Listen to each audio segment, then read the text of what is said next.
Welcome to another edition of Sikhs in Media with me, Juggy Sohal. It's a show where I interview a variety of Sikh talent in the media industry.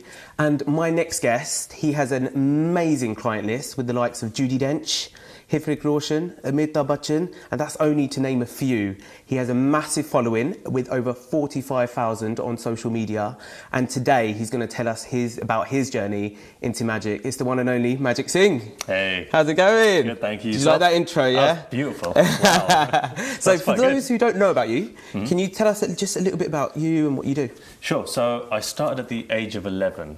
And it was Christmas. I remember Mum and Dad got me a pack of playing cards, but they weren't just a normal pack of cards. They were a trick pack of cards. Right. So it had the instruction booklet. So I learned how the trick was done, and then I'd show my friends and family. And the reaction I got from these people were amazing. I thought, oh, this is cool. I want to keep doing this. Yeah. And I learned a few more tricks that were given for birthdays and Christmases. Yeah. And it just kind of went on from there. It was just a hobby. It was just something I loved doing. But young age then, 11? 11, yeah, I remember. And it was a year later that I saw David Blaine, the American street magician, on TV. I thought, this is mad. This is so cool. I need to learn this. Crazy, really.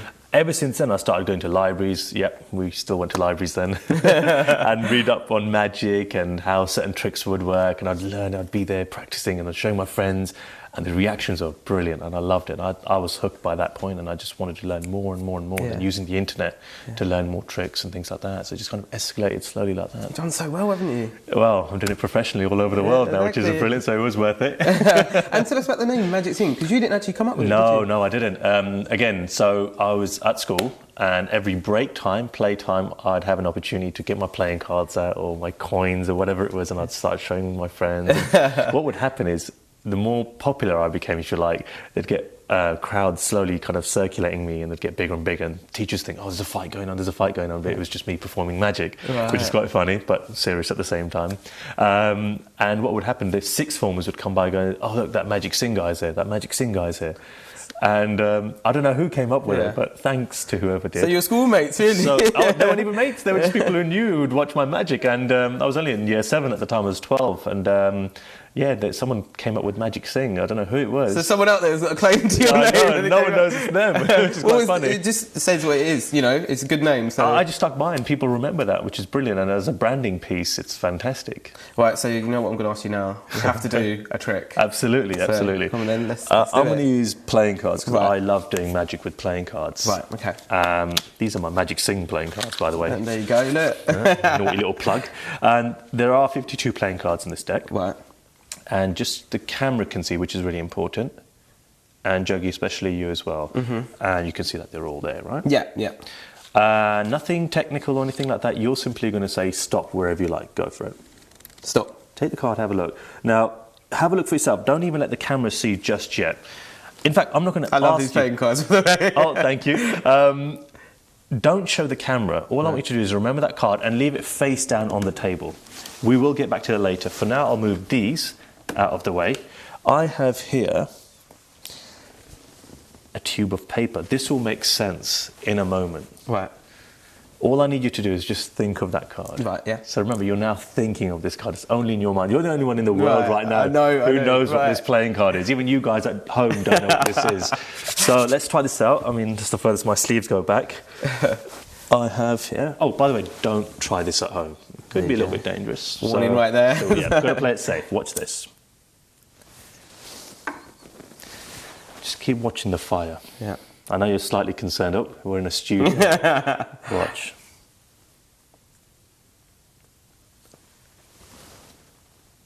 That is crazy. Just wait for it. Now, you guys probably can't see it, but you're watching this happen right now. Look. How did you do that? If I just rub this slowly on the palm, or even the arm, actually, look.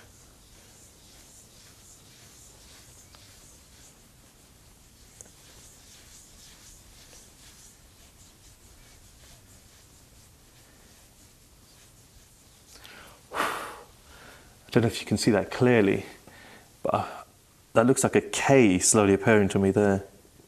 Yeah. And a heart. I don't know if you guys can see that. No, it might be a bit difficult to see. It's definitely a K. And that almost looks like a heart. Here. Turn that card over. Oh, it is as well. The King of Hearts. There you go. That is crazy. Sorry, I made a bit of a mess there. No worries. Made a mess of my hands and my arm. Okay, so I think you definitely proved your credentials right there. How did you do that? You can't reveal, I suppose. That would be terrible. No, thank you so much for doing that. My pleasure.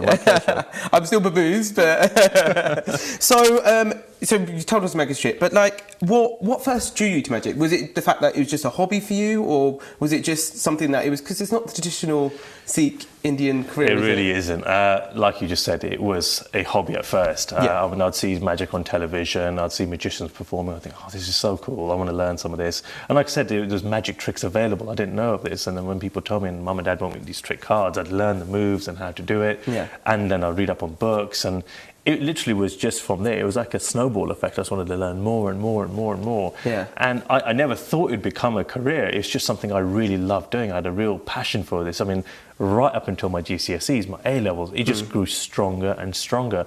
And I remember choosing my subjects at school according to my love for my magic. So I'd choose things like psychology. Yeah. I would go for English literature to help me when I'm speaking. I did theatre and drama and theatre studies to help me perform and become a better performer, if you like.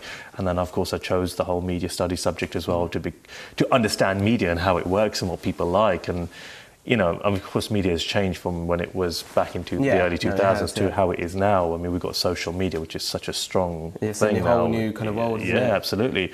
So that's where it kind of just kicked off from. And people around me have always been very supportive, which is the most important thing. Yeah, I was going to say, like, were your family and kind of generally the wider community, when you said, look, I actually want to do this as a career now, not a hobby, what was the reaction like? Everyone asks me this question, like, well, what did your mum and dad think when you wanted to do this? And I'll be honest, they were very supportive. I mean, at first they were saying, just keep it as a hobby, focus on your studies, make sure you get this done. Yeah. And I'm like, yeah, fine. And because I was enjoying my education, I was doing the things I love doing, of course. I've always had a passion in filmmaking as well. Yeah. So it's helped me now to make my videos for social media, which is really handy. Yeah. But yeah, they were always very supportive. I mean, you dare I say, you have the haters. Yeah. Funny enough, it was you know, within family or family extension things like that. There will always be someone who'll say, "Oh, why are you doing this? Oh, this is just silly." A lot of people did think, "Oh, this is just a phase I was going through." It might have been at the time, but it clearly isn't now because I'm doing this professionally. Exactly. So it's usually them kind of people that spur you on to kind of do it more. It really is. I know people normally get put off, and it does hurt you when people like kind of put you off. Yeah. But you're right, it does kind of inspire you and push you even more so. It depends how strong your willpower is. Yeah. So what was your first experience in the world of magic like? So what was it like? See, it depends. Now, my experience when I witnessed magic for the first time, wow, this is amazing. I need to learn this. I need to know how to do this. That was that. But then I remember when I was in that position, being able to do that for someone else and getting that reaction, I fed off this. And I'll be honest, right up until this day, it's that reaction I get from the people which I feed off and I love and I want to keep doing more and more and just show that amazement my magic. From the public. Yeah. You know, because I remember this one particular experience. I remember performing for this corporate event out in Geneva. Right. Okay. And it was New Year's Eve, and I remember this lady, she was upset. I thought, I was going to go up to her. Hey, how you doing? Just got talking to her. Yeah. Showed her some magic. Yeah. I did it really slowly for her. I kid you not, she started crying. Oh, but she had tears of joy in her. Yeah, she goes, thank you so much. You've just made my night. I'm so happy. I did not expect this. I've had a really bad day. And you've just brought happiness to me. That's nice to know that you made an impact. It felt so amazing. I thought, this is brilliant. I just calmly walked off. Wicked. So when you established that you did want to do magic as a career, did you have to overcome any struggles, or kind of what was it the main obstacle for you? The thing is, I never understood the concept of owning your own business or having a career, because I've always been in that mindset. You got to do your degree and then you go straight into a job, like a 9 to 5. The standard kind of and that's how I thought it all works. And with me, what helped was I was doing my magic while I was at university. So when I say I was doing magic, I was performing. I was doing live gigs. I was doing weddings. I was doing these corporate parties and festivals, all these various different things. And there was money coming, and there was like abundance of money coming out. This is brilliant. This is funding uni life, and the pressure is off mum and dad. Yeah. And this is 3 years straight. And my name was becoming far more popular as well, not just in West London, where I was brought up and raised, but I was living in Bournemouth for 3 years because that's where I studied. So it's predominantly a white area. So my name was becoming popular there as well. And because I was then performing all over the country, my name was just becoming popular here and there, etc. So I was building this clientele and just this audience, if you like. And it just got bigger and bigger, and then it just went on from there. And I'm just glad it's just got to me where I am right now. Yeah. No, you've done amazing. Done really amazing. So obviously you are very in demand. We mentioned a bit of your client list earlier. Yeah. How does that feel to know these people want to experience your magic and your talents? It's amazing, you always have that thing as a kid, I'd love to meet this person, I'd love to meet this person. And I remember when I was doing my magic, I'm like, one day I'd love to perform for so-and-so and so. Yeah. And you just never know where your career or your life is going to take you and who you're going to be presented in front of. Like you said, you mentioned Judi Dench, and, this is from James Bond, she's a legend. Whoever thought, you'd never ever think you'd be placed in front of her. But, again, I remember it was for a film premiere, I was there with my wife, and she was there and I was there, and we finished watching the film, and then we went to the after party. And the funny thing is, I didn't go up to her. It was some young kid came up to me, he goes, "Oh, you're doing magic?" I go, yeah. So I showed him a trick, and he was blown away. He loved it. He runs off. I'm like, oh, okay. So I carried on doing it, and then he comes back. He goes, "Listen, you have to show my grandma a trick. You really have to show my grandma a trick. She'll love to see it." I'm like, yeah, sure. Walked over, and his grandma happened to be Judi Dench. I was like, crazy. whoa! So Judi Dench essentially came to you. Yeah, well, if you want to put it like that, why not? Yeah. And it was like the best introduction. It made my life so much easier rather than having to approach her. And she was wonderful. She's so lovely to perform for as well. But no matter who I perform magic for, everyone loves magic. Whether you're 6 or 66, it doesn't matter. You're going to love it. Everyone feels like a kid when you see magic. Exactly. And what's some kind of your favourite experiences with the people you've worked with? Can you name who's been your favourite person to perform for? Oh man, there's a list of people. I do Glastonbury every year, so I perform at the festival. Right. So they booked me to do the theatre and circus field. Yeah. And I remember it was back in 2008. Black Eyed Peas had just finished performing this set, and I happened to be in the brochure for Glastonbury that year, one of the acts to see, which was fantastic. That's amazing. So this is naughty what I did with my friend. We were like, I'm Magic Singh, I'm here to perform for the Black Eyed Peas. They're like, yeah, sure. So that was the first set of security done. Excellent, great. So then I went further down, and then there was another set of security. I'm like, hi, I'm Magic Singh, I'm here to perform for Black Eyed Peas. Sorry, you can't. We can't let you through. Oh, okay. So we just stood there, waited. And I thought, I might as well just show you a trick. He loved it. He goes, I wish I could get you through. But he couldn't. Yeah. So we're just waiting, having a drink, waiting. And he goes, "Guys, come along." And he just took us to the Black Eyed Peas. And there was will.i.am and the rest of them. That's crazy. And I was just performing magic for those guys. They were loving it. It was just fantastic. It was just such some a of the great kind of early experiences must have been a bit like, were you ever starstruck or anything? It's funny, I talked to my wife about this. I'll tell you one particular one was Hrithik Roshan. Right, yeah. I was like, oh my God, it's Hrithik, this is crazy. And so I remember performing the magic for him, and he was like a little kid. He loved it. He was getting so excited. And it was only a few years later he booked me for his 40th birthday party. Yeah. I thought, okay. In India? Back out in Mumbai. Yeah. And I thought, this is incredible. And got out there, and that was an amazing experience. Of course, you had the other stars there. It was very laid back, funny enough. But his friends are stars, of course, which naturally would be.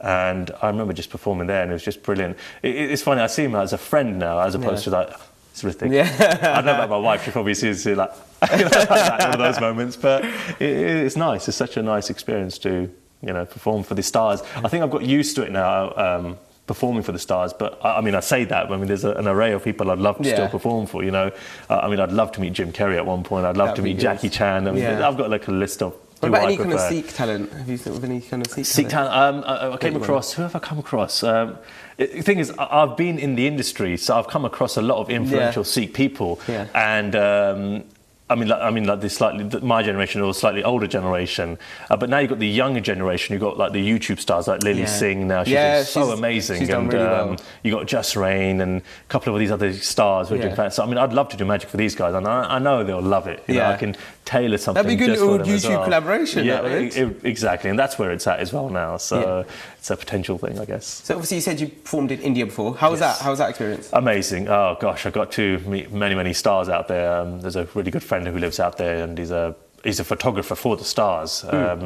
And he managed to introduce me to some fantastic people out there. And it's just been such a great experience. The beauty with magic is you can perform it anywhere, anytime. Yeah. And people ask, they speak Marathi, right? So I could just about speak Punjabi, right? Which is not fantastic, I'll admit this. They speak a lot of Hindi and Marathi out there. And when they were speaking, I'm like, I don't understand what they're speaking. They go, they're speaking Marathi. And I'm like, I've never heard of this before.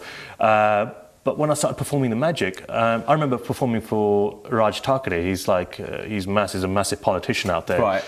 And I didn't realise the magnitude of how powerful this man was. So I was sat there having lunch. I was invited to his house to have lunch. Right. So I'm sitting there with his family, blah, blah, blah, having a lovely lunch. He's serving me. I was like, well, this is so nice, such a lovely family. Then I'm performing magic. He didn't understand much English, yet he was loving it. So what that proves is magic is just a universal language. Anyone can understand it. You don't have to be able to speak English or whatever other language there is. You can just watch in amazement. You just exactly see a card levitate. You see something fly up like that, you know. It's just a magical moment, which is quite nice, and that's the beauty about this art, which I love it. Yeah, that's amazing. That's amazing that you get to experience that as well. Yeah. And you get to experience so many different countries because your career takes you everywhere, doesn't it? Yeah, this is it. I mean, because, like I said, it's adaptable to any situation. You've got weddings, you've got corporate events, you've got private parties, award ceremonies, charity events. You know, I've been blessed to go to places like Dubai, Abu Dhabi, Thailand, and European countries, the States, and India, of course, as well. It's good because you're reaching beyond the Asian audience as well. So it's quite good. So and it's nice. I mean, you know, to be a Sardar and wearing a pug and going into an English crowd or a Nigerian crowd. I remember going to Lagos once. You know, you got all these different people, and it's nice just to educate them in a unique way, I guess. So, I mean, I don't say, hey, I'm Sikh and I'm going to show you magic. I magic sing, and it's just bang. They forget about the whole religious element of it, but then when they finish, they're endeared by, like, oh, I'm dressed well, I'm wearing a turban, I've got the beard and everything like that. It's just such a nice, it's a complete package, if you like. Yeah. So you're educating them as well as entertaining them, which is nice. Yeah, no, that's nice. That's nice to know that you can do both as well, isn't it? Yeah. And obviously you've been married for just over a year. Just over a year now, thank you very much. So obviously your wife runs a very successful henna bar. She does. Yeah, so how do you guys find the time to kind of, you know, run both careers, travel the world, and then find time for each other as well? I think the beauty with my wife and I is that we're self-employed, we have our own businesses, and we are able to find time, if you like, to spend with each other, as well as we enjoy, when we're at work. It's funny, as bad or amazing as it sounds, it's not work. It doesn't feel like work because we're enjoying it so much. So Bhavan's henna bar is based in Selfridges in London. Right. So we're in London pretty much every single day, and once we're finished with work, we can go out and enjoy ourselves, do anything. We can have lunch anytime we want together. And same with my bookings, wherever my bookings are, whether it's in London or if it's outside of London, she'll come along with me to help me out when I need assistance on stage especially, or if I need any help with photography or videoing and anything like that, she'll come along and we can enjoy it. So a really good support system there. We bounce off each other all the time. We're pushing each other consistently, you know, making sure we're on top of everything, which is really nice. So we'll find the time to enjoy each other, enjoy our work, and just enjoy life. And does she get to enjoy like the travel inside of? She loves it, and I mean, whenever she gets to travel, I love it. When she gets to travel, I get to join her and stuff, and it's brilliant. And then likewise, when Bhavan gets to join me, it's amazing. It's a blessing. It's a genuine blessing. And how is being your own boss? Because a lot of up in Bande and up in our community, we have it in us that we do want to be our own bosses, you know, like we don't like taking orders or stuff like that. So how is it for you? Look, I'll be honest, I went straight into magic, and that's, again, another blessing. I've never experienced, dare I say that, sorry, that's wrong. I have experienced working 9 to 5, and that was, well, I was at school still, and then there was a program where they get you to work in a work environment, of course, for 2 weeks. And I was working at a children's play centre. Right. And not only do I have to do the obvious of running the system of, you know, entertaining the children, making sure they're having fun on the rides or whatever it is in the play centre, I also had to learn of simple things of answering the phones and using the till, all these various different things. And it was demanding, and it gave me the insight, and I thought, I don't know if this is for me. Yeah. But I was 15 at the time, so I don't think I was too young to understand. Even to think about like, oh, I can't wait to do this for work or that for work. I was just enjoying the present at that time of being educated, learning new things, learning my magic. But then, like I said, when I went off to university and I was doing my magic, I thought, this is all I'm going to do. So I only ever knew the concept of working for yourself. And then naturally, when I started doing all these corporate events, private parties, I'd meet all these successful people, so many successful Sikh people, men and women out there. Like, wow, this is amazing. There really is, isn't there? Yeah. There really is. I was blown away. I mean, I've been to quite a few award ceremonies where that's where you tend to see them, where they come out, you know, you don't, they're behind the scenes really, and then all of a sudden you think, they've done this, they worked for Google, Apple, or whatever it is, you know, they've done all these successful things, and they've got their own businesses. So that's when I thought, oh, wow, this is amazing, I can do this. And those people inspired me to kind of really believe in myself and go out there and run my own business, if you like. So I was going to say, who is your kind of inspiration to keep going, and who are your influences? See, when it comes to the magic side of things, people like David Blaine are my true inspirations, and David Copperfield, all these legendary magicians. They're the ones who've inspired me to kind of push myself and get out there. But when it comes to the business side of things, I look at successful entrepreneurs online. I mean, like Steve Jobs, amazing, especially his ethos. I mean, everyone can just say, Steve Jobs is amazing, blah, blah, blah, because of what he's done for Apple. But you look at his ethos and his sheer persistence of believing in himself. He'll have a crazy idea and he's going to stick with it and he's going to make it work. And he's done it. He was a living proof of a successful product working and getting it in everyone's hands. There's a few other people, I follow, which people won't be aware of, but because of social media, you can follow these people online and see the ethos of how strongly they believe in their work and how passionate they are, and they won't take no for an answer. Yeah, and that's what you've got to do to really be successful, isn't it? Because you're going to have the haters, if you like, that are going to keep saying, no, this is not going to work, oh, that's a silly idea, oh, why are you wasting your time? Yeah. But you've got to look at their position. Who are these people telling you this? We'll look at their life situation. If they're not doing successful, if they're just in a boring old job, or if they're not even working, you know not to take their advice. Exactly. You want to take the advice of those who have actually done it. And are telling pursuing creative as well, because a lot of are creative. And this is the thing. And I go, is that down to role models or not? I don't know. But it depends. I mean, I don't know if there are enough Sikhs that are in the creative arts. Yeah. Is that a good thing or a bad thing? I don't know. But I think the way society is going with social media, I believe you'll see more of that now. Yeah, like definitely. I said, you've got the Lily Singhs, you've got the Just Rains, etc., etc. There's the Magic Singhs. You've got the Magic Singhs as well, of course. I'm sure there'll be more to follow eventually.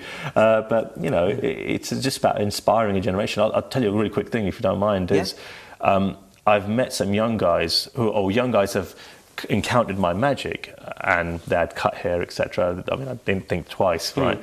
And I'd hear stories maybe a month or 2-3 months later from their mum or their aunt saying that, Magic, it was so nice to have you at our event, our party, just to let you know, our son or our nephew, he's starting to grow his hair now, he's starting to wear a patka and a pug. I'm like, wow. He goes, just because of you, you've inspired him. That's a really positive, strong Sikh role model, that is. And it's such a nice feeling again. It reminds me about that lady crying and making a day or whatever. But to do that in our own community, especially when you don't have many role models who are publicly, in the public eye, to all of a sudden start to wear the pug, and it's just an amazing feeling. It was brilliant. No, that must have been. Yeah. So what have you got coming up? Have you got any upcoming events, or what's going on? There's always something going on. Yeah. There's always something going on. A lot of my work is private based. Right. Like I said, with the corporate staff, there's some of the corporate stuff is absolutely amazing. Like, you're working for these big blue chip companies and things like that. Then you've got the weddings, etc., which is always there. But then you've got the exciting things where people can access, like there's Glastonbury. I've just been booked again for this show, which is exciting. There's a few other things in the pipeline which I can't say, unfortunately, but you can follow all on the social media, of course. Yeah. And that's at Magic Sing. It's at Magic Sing, as simple as that. It's on Facebook and Instagram, and that's where it's very active. And very lastly, can you offer any advice to any kind of young Sikhs out there, or anyone that's upcoming magician, or kids that want to practice magic? Can you offer any advice? Absolutely. My advice is, if it is magic, just stick with it. Just keep doing it. Enjoy it.